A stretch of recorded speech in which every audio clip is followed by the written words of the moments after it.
வணக்கம். 4 மணி செய்திகளுக்கு வரவேற்பது நான் நந்தா. முதலில் இந்த நேரத்திற்கான தலைப்புச் செய்திகளை பார்க்கலாம். இன்றைய ஐபிஎல் போட்டி முடிந்ததும் சேப்பாக்கம் மைதானத்தில் காத்திருக்குமாறு ரசிகர்களுக்கு சிஎஸ்கே நிர்வாகம் வேண்டுகோள். தோனி முக்கிய அறிவிப்பை வெளியிடுவாரா என்றும் எதிர்பார்ப்பு. தமிழகம் மட்டுமின்றி இந்தியா முழுவதும் சாதிய ஏற்றத்தாழ்வு இருப்பதாக இயக்குநர் வெற்றிமாறன் கருத்து.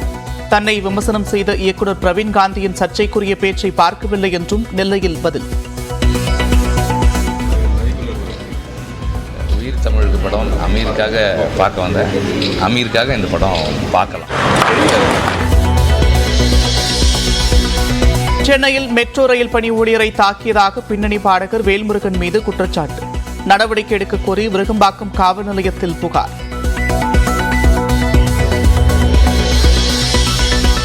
சவுக்கு சங்கரை குண்டர் சட்டத்தில் கைது செய்தது சென்னை மாநகர காவல்துறை. சென்னையில் மட்டும் 7 வழக்குகள் இருக்கும் நிலையில் மாநகர காவல்துறை ஆணையர் சந்தீப் ராய் ரத்தோர் நடவடிக்கை.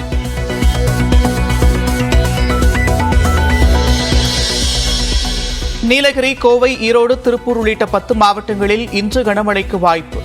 தேனி, திண்டுக்கல், விருதுநகர், நெல்லை, கன்னியாகுமரி, தென்காசி மாவட்டங்களில் 5 நாட்கள் கனமழை பெய்யும் என வானிலை ஆய்வு மையம் கணிப்பு.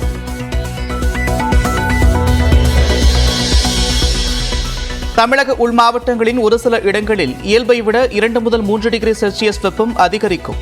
உள் மாவட்டங்களின் சமவெளி பகுதிகளில் 41 டிகிரி செல்சியஸ் வரை வெப்பம் பதிவாகும் என்று வானிலை ஆய்வு மையம் தகவல். ராமேஸ்வரத்தில் 2ஆம் நாளாக பெய்த கனமழை. திருப்பத்தூர், காஞ்சிபுரம் உள்ளிட்ட மாவட்டங்களிலும் மழை பெய்ததால் மக்கள் மகிழ்ச்சி.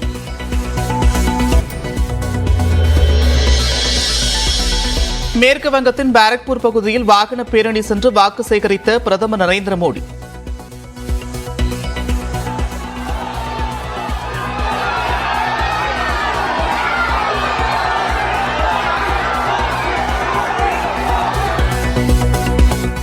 தான் இருக்கும் வரை சிஏஏ சட்டத்தை ரத்து செய்ய முடியாது என்றும் பேச்சு. ஆம் ஆத்மியை உடைக்கும் பாஜகவின் சதி திட்டம் தோல்வியடைந்து விட்டதாக டெல்லியில் தனது கட்சி எம்எல்ஏக்கள் கூட்டத்தில் முதலமைச்சர் கெஜ்ரிவால் பேச்சு. ஆட்சிக்கு வந்தால் நாடு முழுவதும் ஏழைகளுக்கு மாதம் 200 யூனிட் மின்சாரம் இலவசமாக வழங்கப்படும் என்றும் வாக்குறுதி.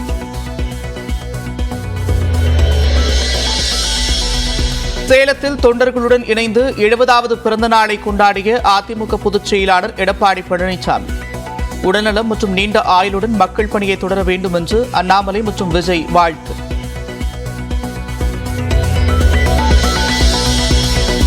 மக்களவைத் தேர்தல் முடிவுக்கு பிறகு அதிமுக இன்னும் 2ஆக பிளவடையும்.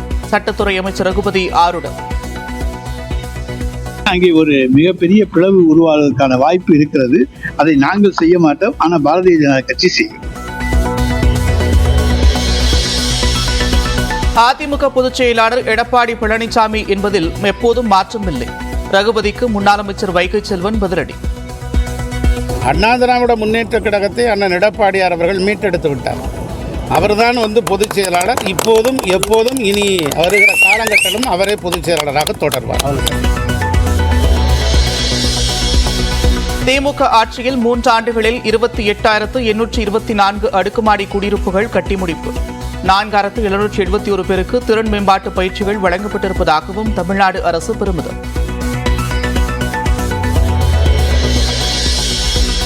உதகையில் பெருமளவில் குவிந்த சுற்றுலா பயணிகள். தாவரவியல் பூங்காவில் மலர் கண்காட்சி அலங்காரங்களை ஆர்வத்துடன் கண்டுகளிக்கின்றனர்.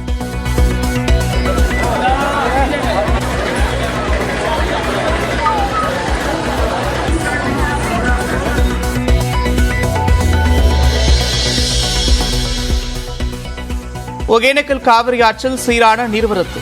அருவியில் குளித்து பரிசல் பயணம் செய்யும் சுற்றுலா பயணிகள்.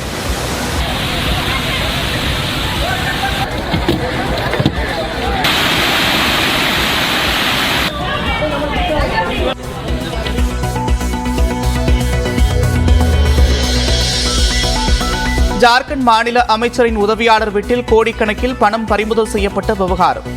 அமைச்சர் அலம்கர் ஆலம் 14ஆம் தேதி விசாரணைக்கு ஆஜராகுமாறு அமலாக்கத்துறை சம்மன்.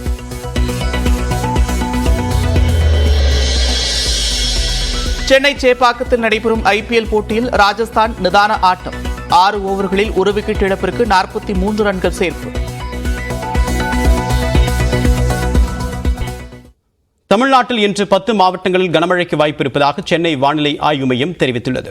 தமிழ்நாடு பகுதிகளின் மேல் வளிமண்டல கீழடுக்குகளில் நிலவக்கூடிய காற்றின் திசை மாறுபாடு காரணமாக தமிழ்நாட்டின் ஒரு சில இடங்களில் இன்று இடி, மின்னல் மற்றும் பலத்த காற்றுடன் லேசானது முதல் மிதமான மழை பெய்யும் என்று கூறப்பட்டுள்ளது.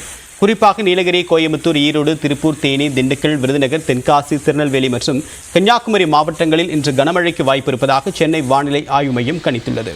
அதே சமயம் தேனி, திண்டுக்கல், விருதுநகர், தென்காசி, திருநெல்வேலி, கன்னியாகுமரி ஆகிய 6 மாவட்டங்களில் இன்று முதல் அடுத்த 4 நாட்களுக்கு கனமழை பெய்யும் என்றும் வானிலை ஆய்வு மையம் எச்சரித்துள்ளது. நீலகிரி, கோவை, திருப்பூர் ஆகிய 3 மாவட்டங்களில் இன்றும் வரக்கூடிய 16ஆம் தேதியும் கனமழைக்கு வாய்ப்பு இருப்பதாக சென்னை வானிலை ஆய்வு மையம் கணித்துள்ளது. இதேபோன்று மதுரையில் வரக்கூடிய 14 மற்றும் 15 ஆகிய தேதிகளிலும், சிவகங்கையில் புதன்கிழமை மற்றும் கனமழை பெய்யக்கூடும் என்றும் கூறப்பட்டுள்ளது. கரூரில் வரக்கூடிய 16ஆம் தேதி கனமழைக்கு வாய்ப்பு இருப்பதாக சென்னை வானிலை ஆய்வு மையம் தெரிவித்துள்ளது. சென்னையை பொறுத்தவரை அடுத்த 24 மணி நேரத்திற்கு வானம் ஓரளவு மேகமூட்டத்துடன் காணப்படும் என்றும், நகரின் ஒரு சில பகுதிகளில் லேசானது முதல் மிதமான மழைக்கு வாய்ப்பு இருப்பதாகவும் கூறப்பட்டுள்ளது.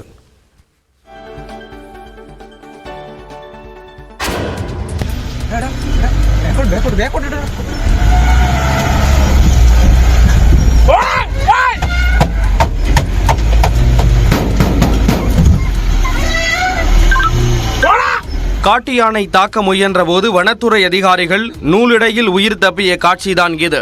கேரள மாநிலம் கண்ணூர் மாவட்டத்தில் உள்ள ஆரளத்தில் வனவிலங்குகள் சரணாலயம் அமைந்துள்ளது. இங்கு வனத்துறை அதிகாரிகள் கடந்த வெள்ளிக்கிழமை ஜீப்பில் ரோந்து சென்றனர். ஜீப்பில் இரட்டி பகுதி துணை வன பாதுகாவலர் ஜிஜில், வனத்துறை அதிகாரி அமல் மற்றும் ஓட்டுநர் அபிஜித் ஆகியோர் இருந்தனர். அப்போது அங்கு குட்டியுடன் நின்றிருந்த யானை ஒன்று வனத்துறை அதிகாரிகள் சென்ற ஜீப்பை திடீரென ஆக்ரோஷத்துடன் தாக்க முயன்றது. இதனால் அதிர்ச்சியடைந்த ஓட்டுநர் உடனடியாக ஜீப்பை பின்னோக்கி இயக்கினார்.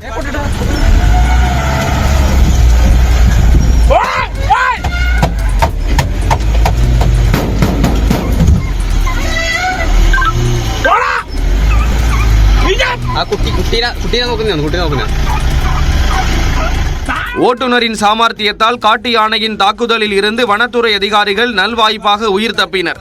ஜீப் பின்னோக்கி சென்றதை கண்டு அதிர்ச்சியடைந்த யானை குட்டியுடன் சாலையை கடந்து காட்டுக்குள் சென்றது. இந்த வீடியோ தற்போது சமூக வலைதளங்களில் அதிகமாக பகிரப்பட்டு வருகிறது. அங்கே ஒரு மிகப்பெரிய பிளவு உருவாவதற்கான வாய்ப்பு இருக்கிறது. அதை நாங்கள் செய்ய மாட்டோம், ஆனால் பாரதிய ஜனதா கட்சி செய்யும். இப்படி மக்களவை தேர்தல் முடிவுக்கு பிறகு அதிமுகவில் மிகப்பெரிய பிளவு ஏற்படும் என ஆருடம் தெரிவித்திருக்கிறார் சட்டத்துறை அமைச்சர் ரகுபதி. புதுக்கோட்டை அரசு மருத்துவக் கல்லூரி மருத்துவமனை நுழைவாயிலில் திமுக சார்பில் கோடைக்கால நீர்மோர் தண்ணீர் பந்தலை சட்டத்துறை அமைச்சர் ரகுபதி திறந்து வைத்தார். பின்னர் செய்தியாளர்களிடம் பேசிய அமைச்சர் ரகுபதி, மக்களவை தேர்தல் முடிவுக்கு பிறகு எடப்பாடி பழனிசாமி தலைமையிலான அதிமுக 2ஆக பிளவுபட வாய்ப்பு உள்ளதாக தெரிவித்தார். அப்படி 2ஆக பிரியும் அதிமுக அணி செங்கோட்டையன் தலைமையில் செல்ல போகிறதா அல்லது வேலுமணி தலைமையில் செல்ல போகிறதா என்பது பிளவுறும் போதுதான் தெரியும் என அவர் கூறினார். எடப்பாடி தலைமையிலான அண்ணா திராவிட முன்னேற்ற கழகம் செங்கோட்டையின் தலைமையிலே போகிறதா, வேலுமணி தலைமையிலே போக போகிறதா என ஜெயக்குமார் சொல்லியிருக்காரு. எடப்பாடி பழனிசாமி பதவி விலக வேண்டும், செங்கோட்டையின் அதுக்கு பொறுப்புக்கு வர வேண்டும் என்றெல்லாம் சொல்லியிருந்த செய்திகள் பத்திரிகைகளில் வந்திருக்கின்றன. எனவே அங்கே ஒரு மிகப்பெரிய பிளவு உருவாவதற்கான வாய்ப்பு இருக்கிறது. பாஜக தோல்வியை நோக்கி சென்று கொண்டிருப்பதாகவும், குஜராத்தில் 10 இடங்களில் கூட பாஜக வெற்றி பெறுவது கடினம் எனவும் அமைச்சர் ரகுபதி தெரிவித்தார்.